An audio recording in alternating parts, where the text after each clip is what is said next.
Good morning, good afternoon, good evening to my fellow historians around the world, and welcome back to the land of the sands. That's right, we're back in ancient Egypt to discuss the reign of Tuthmosis III, the royal successor to Pharaoh Hatshepsut.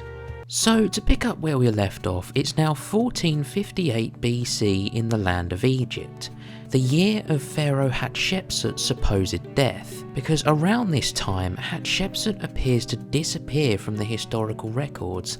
Now, I'm not entirely sure why she disappeared. I wonder. It is a bit of a mystery, that, isn't it? I wonder if Tuthmosis III would have anything to say about that. Maybe? No, maybe not. I do not know.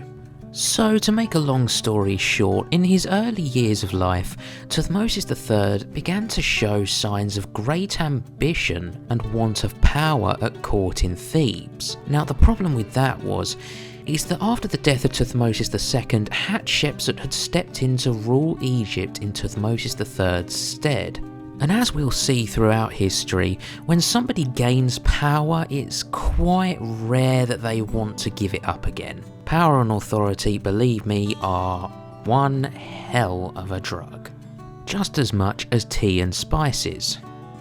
To curb this potential threat, Hatshepsut then decided to send Tuthmosis III away from Thebes. In order to curb the potential threat of Tuthmosis III coming back to haunt Hatshepsut in the later years of her reign. However, towards the end of her reign, Hatshepsut placed Tuthmosis III in command of Egypt's army, which at this point, towards the end of the reign of Hatshepsut, hadn't really been doing much in the way of military expeditions. The army had more or less been kept on a standby of sorts, mainly being used to protect trade expeditions and more or less just hold the line and keep the borders secure. But the army had not been idle and had not been allowed to weaken under Hatshepsut's command, which is evidenced by how quickly Tuthmosis III was able to mobilise the army at the beginning of his reign. Not long after he took the throne in the following year, 1457 BC, client states of Egypt in the far northern expanses of their territory sprang up in rebellion. Most notably among this coalition of rebels were the states of Megiddo, Kadesh and Mitanni. And it is in this rebellion that Tuthmosis III begins to earn his title and nickname as the Napoleon of Egypt. And unlike Napoleon, Tuthmosis III throughout his reign would go on to lead 17 successful military campaigns in only 20 years. And you're probably wondering why I said unlike Napoleon. One word: Waterloo. Yep. The name you'll see plastered everywhere in London is the reason for why Napoleon is just not as successful as Tuthmosis III was. Wait a minute, didn't Napoleon destroy the Holy Roman Empire and defeat the... And we'll get on to Napoleon at some point. For now though, back to Megiddo. Upon first taking the throne in 1458 BC, the Syrians of Kadesh and the Canaanites of Megiddo viewed Tuthmosis III as not really the strongest or most effective ruler. This, therefore, attracted others who were dissatisfied with Egyptian suzerainty over their own regions, who all banded together and gathered their forces outside of the city of Megiddo in 1457 BC, presenting a significant threat to Egyptian rule over the area. Wasting no time, Tuthmosis III marched his armies 150 miles from Thebes to Gaza in only 10 days. In the town of Yehem, Tuthmosis III stopped to confer with his senior advisors on how best to progress towards the city of Megiddo. Ahead of them lay three possible options. The first two, and by far the easiest sounding of routes, circumvented a narrow and therefore potentially deadly passageway known as the Aruna Pass. The The third and perhaps least sensible of routes would be straight through the Aruna Pass towards the city of Megiddo. Now, any level-headed military leader or ruler would see the potential outcome of driving an entire army through a narrow passageway. Of course, there's always the potential for the enemy army to come in, surround your army in the narrow passageway, and make salsa out of it faster than your local Mexican restaurant. As it so happened, the rebel coalition knew this fact as well, having beforehand placed their armies at the endings of the easier roads around the Aruna Pass instead of the pass itself. In a stroke of either madness or tactical genius, Tuthmosis III, against the advice of his senior advisors, instead opted to lead his armies through the Aruna Pass. And you may be thinking, what the bloody hell is this guy doing?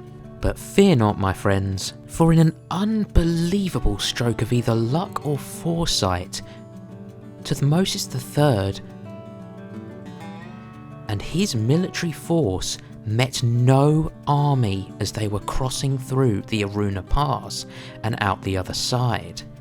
Not a single bit of resistance awaited them through the pass or at the end of it. The gamble had officially paid off, perhaps sealing the fate of all of those rebels that sat within the city walls of Megiddo. Although Tuthmosis couldn't attack at once, for you see the pass was so narrow that the army had to more or less lead their horses through the pass single file, it taking a considerable few hours for the rear guard to catch up with the Pharaoh. Confident in their position, Tuthmosis III and his armies then rested for the night, receiving throughout the night sentry reports of the enemy falling back from their former positions, having realised they had been outflanked. With a well-armed and well-prepared force about to face them, the rebels had no choice but to turn around and return to behind the city walls of Megiddo. Outside the walls, meanwhile, Tuthmosis III began building stockades and even constructed a moat to cut off the city of Megiddo entirely. That's right, not a single determined or dedicated delivery driver will be getting through this big old siege. As for the rebel garrison at Megiddo, however, according to what we have, the siege lasted for around 7 to 8 months before the city finally broke under growing pressure from outside forces. And oh boy, here come the repercussions, because Tuthmosis III, actually he was quite merciful. He didn't execute a single one of the rebel leaders. Oh, how nice. Although of course there is a bit of a catch. And for their heads not being used as city gate ornaments, the rebel leaders were made to promise to never ever rise up in rebellion again. Putting this into perspective, this is more or less the ancient world equivalent of getting a very stern telling off by the teacher for eating all the glue during arts and crafts. The only real severe thing that Tuthmosis III did in retaliation for all this rebellion was taking all the loot from the rebel army that had been taken off them during the battle the day before the siege began, as well as harvesting all of the crops of the rebel territory, as well as beginning a campaign and policy that Tuthmosis III would hold towards the leaders of any future rebels during his reign, taking the children of the rebel leaders hostage and taking them back to Egypt to be raised as Egyptians. And from what we know, these children were raised at court as the royalty they were in their own lands, were treated as Egyptian citizens, and also akin to royalty as if they were in their own lands themselves. And for the time that this took place, that is pretty progressive. Damn, school really does tell it differently. As for securing northern Canaan, it goes without saying that Tuthmosis III now had a very strong hand in the region, so much so that he would march on and take the city of Kadesh, of which will feature prominently as we later go to uncover the dealings of the Hittite Empire. And the city of Kadesh would be snatched back and forth between the two empires, Egyptian and Hittite, more times than Europe's various poster boys could claim to be the reincarnation of the Roman Empire. After a brief campaign to crush a rebellion down south in Nubia, however, the written records of the campaigns of Tuthmosis III become less and less detailed, so much to the point that many of Tuthmosis III's military campaigns are, well, let's just say the details are a bit vague and sketchy to say the least. In fact, the campaigns early in his reign against Megiddo and the Kingdom of Mitanni far to the north of Egypt were in fact the best documented military campaigns of Tuthmosis III's reign that we have today. And as with much of history, with stable borders comes a lot of internal growth, stability and prosperity. And with this we stumble upon the discovery that Tuthmosis III may in fact have been a great patron of the arts, just like that of his New Kingdom predecessor, Amenhotep I. But getting back to Tuthmosis III, he was said to have ordered the construction of temples and monuments across Egypt by the boatload. In fact, the construction of around 50 temples and monuments across Egypt were attributed to Tuthmosis III's command. Moreover, under his reign, we begin to see the technique of crafting drinking vessels out of glass having finally have been perfected under the reign of Tuthmosis III. Yep, that is right. The glass you are currently drinking out of is in fact a product of ancient Egypt. Isn't it just absolutely balmy, the ancient stuff that we're still using today? In keeping with the monastic traditions of pharaohs before him, Tuthmosis III built his own addition to the temple site at Karnak. Interestingly enough though, Tuthmosis III has been accredited as having added more additions and constructions to the temple at Karnak than any of his predecessors, going so far as to install a garden at the temple, and also having the names and achievements of past pharaohs preserved in his constructions at Karnak, making it a hell of a lot easier for those of us who study history, because everything is written down and intact.